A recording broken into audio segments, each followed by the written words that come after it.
এই দেখো কতটা ঝরঝরে হয়েছে, কত সুন্দর পোলাওটা হয়েছে। চিনির শিরার মধ্যে আমি রেখে দিয়েছিলাম প্রায় 2 মিনিটের মতো। যেমন রসটা টেনেছে সেই রকমই ঝরঝরে হয়েছে, দেখতে কত ভালো লাগছে দেখো। কেউ বলবে যে এটা সামান্য সুজি দিয়ে হয়েছে। আর ভেতরটাতে দেখো কতটা রসালো হয়েছে, পারফেক্টভাবে রসটা ঢুকেছে এই পোলাওয়ের মধ্যে।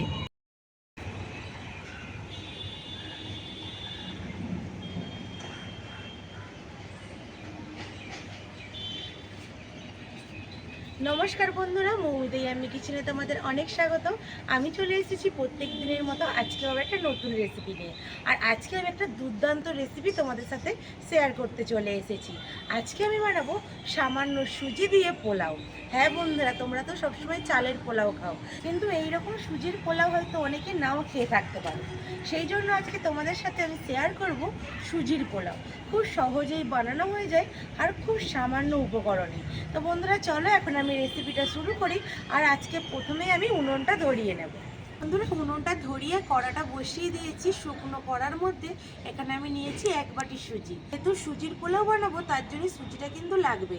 আর সুজিটা আমি এরকমভাবে বাটি মাপ করে দিচ্ছি যাতে বুঝতে সুবিধে হয়। 1 বাটি সুজি নিয়েছি, শুকনো কড়ায় আমি ভালো করে ভেজে নেব।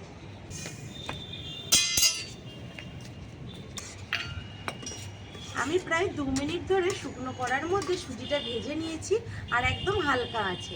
এখন এখানে আমি দিয়ে দেব ঠিক এই বাটিটা মেপে 2 বাটি দুধ দিয়ে দেব। তোমরা চাইলে এখানে দুধের বদলে জলটাও দিতে পারো।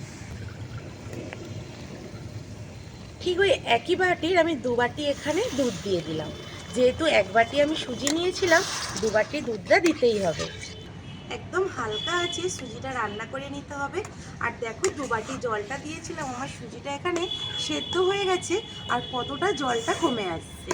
আর একটু আমি আঁচটা একটু বাড়িয়ে দিয়েছি। আঁচটা বাড়িয়ে আমি সুজির ডোটাকে একটু শক্ত করে নেব।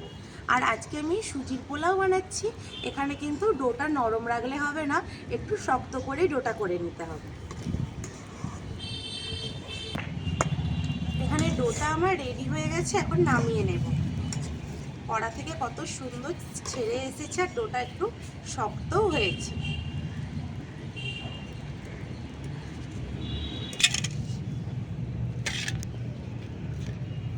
বন্ধুরা সুজির ডোটা এখন আমি ঠান্ডা করতে দিয়েছি আর ততক্ষণে আমি একটা চিনির সিরা বানিয়ে নেব। এখানে নিয়েছি আমি 1 বাটি চিনি। ঠিক যতটা আমি সুজি নিয়েছি ততটাই মাপ করে এখানে আমি চিনিটাও নিয়েছি। চিনির ওপরে কয়েকটা এলাচ ফাটিয়ে দিয়েছি। এটা এখন আমি কড়ার মধ্যে দিয়ে দেবো।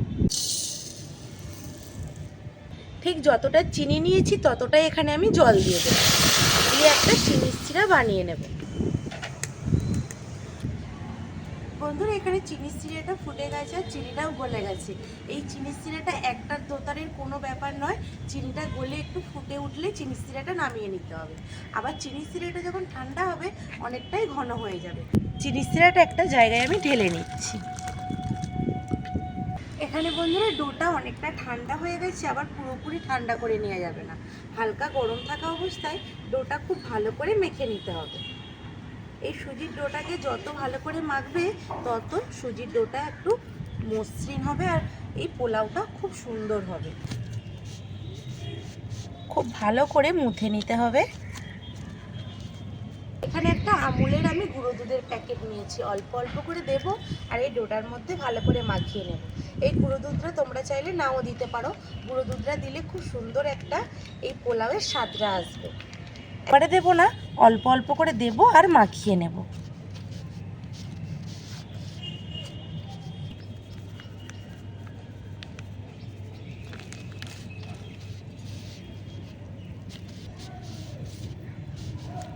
এখন এখানে আমার হাতের মধ্যে অনেকটা লেগে যাচ্ছে, সেই জন্য এখানে আমি 1 চামচের মতো একটু ঘি নিয়ে নেব, হাতের মধ্যে দিয়ে খুব ভালো করে এটা মাখিয়ে নেব।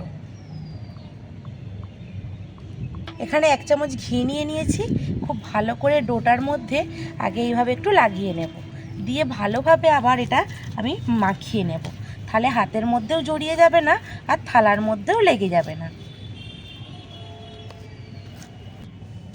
একটু ঘিটা লাগিয়ে নেওয়ার পরে কতটা সুন্দর মাখানো যাচ্ছে, আর হাতের মধ্যে লেগে যাচ্ছে না, থালাতেও কিন্তু ছিটে যাচ্ছে না, খুব ভালোভাবে মাখানো যাচ্ছে। এখানে ডোটা আমি খুব সুন্দর করে মাখিয়ে নিয়েছি, দেখো কতটা স্মুথ হয়েছে ডোটা।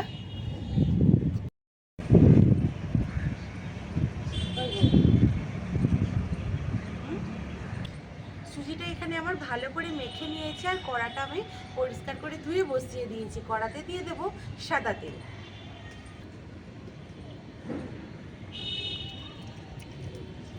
পোলাওটা ভাজার জন্য এখানে আমি একটা গ্রেটার নিয়েছি। এই গ্রেটার তো সবার বাড়িতেই রয়েছে।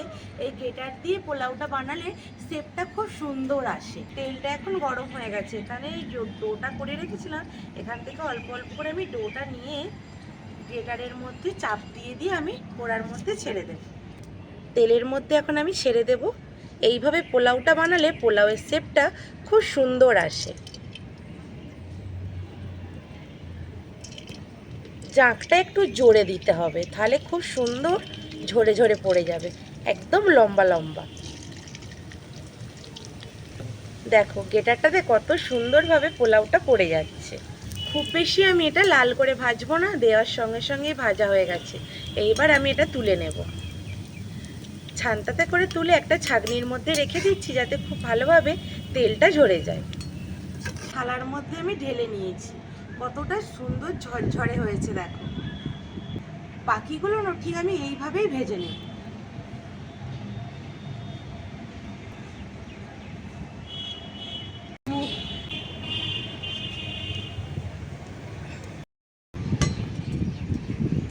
বন্ধুরা এইভাবে আমি প্রত্যেকটা পোলাও ভেজে নিয়েছি, দেখো কত সুন্দরভাবে ভাজা হয়ে গেল। সব পোলাওগুলো আমার ভাজা হয়ে গেছে। বাটি সুজিতে এখানে দেখো কতগুলো আমার পোলাও হয়েছে। কড়ারগুলো ভাজা হয়ে গেছে, এখন আমি তুলে নেব।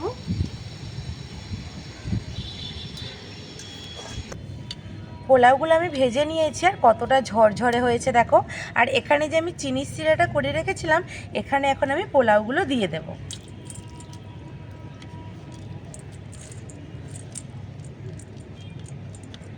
এইভাবে নেড়ে ছেড়ে আমি প্রায় 2 মিনিটের মতো রেখে দেব। বেশি রাখবে না, তাহলে পোলাওটা একদম নরম হয়ে যাবে। পোলাওটা চিনির সিরার মধ্যে দিয়ে দিয়েছি, দিয়ে এখন আমি এখানে কিছু কাজু, কিশমিশ আর কাঠবাদামটা ভেজে নেব। তার জন্য এখন কড়ার মধ্যে দিয়ে দিচ্ছি কাজু বাদাম, আর দেব কিশমিশ, আর দেব কাঠবাদাম। এই তিনটে আমি উপকরণ দিয়েছি। তোমরা চাইলে এখানে আরও ড্রাই ফ্রুটস দিতে পারো। কিশমিশ আর কাঠবাদামটা একটু ভালো করে তেলের মধ্যে একটু ভেজে নেব। এখানে আমার 2 মিনিট হয়ে গেছে। পোলাওটা চিনির সিরার মধ্যে দিয়ে আমি রেখে দিয়েছিলাম, এইবারে আমি তুলে নিচ্ছি। এইভাবে একটা ছান্তার সাহায্যে তুলছি, যাতে চিনির সিরাটা একদম ঝরে যায় আর একদম পোলাওটা আমার ছান্তার মধ্যে উঠে চলে আসে। এখানে কাজু, কিশমিশ আর কাঠবাদামটা ভালো করে ভেজে নিয়েছি। এবার চিনির শিরার মধ্যে ভেজে রাখা কাঠবাদাম আর কাজু কিশমিশটাও দিয়ে দেব। বন্ধুরা বাদামগুলো চিনির শিরা থেকে তুলে এখন আমি পোলাওয়ের মধ্যে সাজিয়ে দিয়েছি। কত সুন্দর হয়েছে দেখো। বাড়িতেই সামান্য কিছু উপকরণ দিয়ে সুজির এই পোলাওটা বানিয়ে নিতে পারো। কতটা ঝরঝরে হয়েছে তোমাদেরকে দেখিয়ে দিচ্ছি। এই দেখো কতটা ঝরঝরে হয়েছে, কত সুন্দর পোলাওটা হয়েছে। চিনির শিরার মধ্যে আমি রেখে দিয়েছিলাম প্রায় 2 মিনিটের মতো। যেমন রসটা টেনেছে সেই রকমই ঝরঝরে হয়েছে। দেখতে কত ভালো লাগছে দেখো। কেউ বলবে যে এটা সামান্য সুজি দিয়ে হয়েছে। আর ভেতরটাতে দেখো কতটা রসালো হয়েছে, পারফেক্টভাবে রসটা ঢুকেছে এই পোলাওয়ের মধ্যে। বাড়িতেই কত সুন্দর ঝরঝরে সুজির পোলাও বানিয়ে নিয়েছি। আর রেসিপিটা আমি আজকে এখানেই শেষ করছি। দেখা হবে নতুন কোনো রেসিপিতে। আজকের রেসিপিটা কেমন হয়েছে কমেন্ট করে জানাবে। ভালো লাগলে একটা লাইক করে দেবে, আর বন্ধুদের সাথে অনেক অনেক শেয়ার করে দেবে, যাতে বন্ধুরাও এইভাবে সুজির পোলাও বাড়িতেই বানিয়ে নিতে পারে। যে সমস্ত নতুন বন্ধুরা দেখছো তারা প্লিজ প্লিজ প্লিজ আমার চ্যানেলটা সাবস্ক্রাইব করে আমার পাশে থাকবে। ফেসবুক থেকে দেখে থাকলে পেজটিকে ফলো করে দেবে। ততক্ষণে ভালো থাকবে, সুস্থ থাকবে, আর আমার সমস্ত রেসিপিগুলো দেখতে থাকবে। টাটা।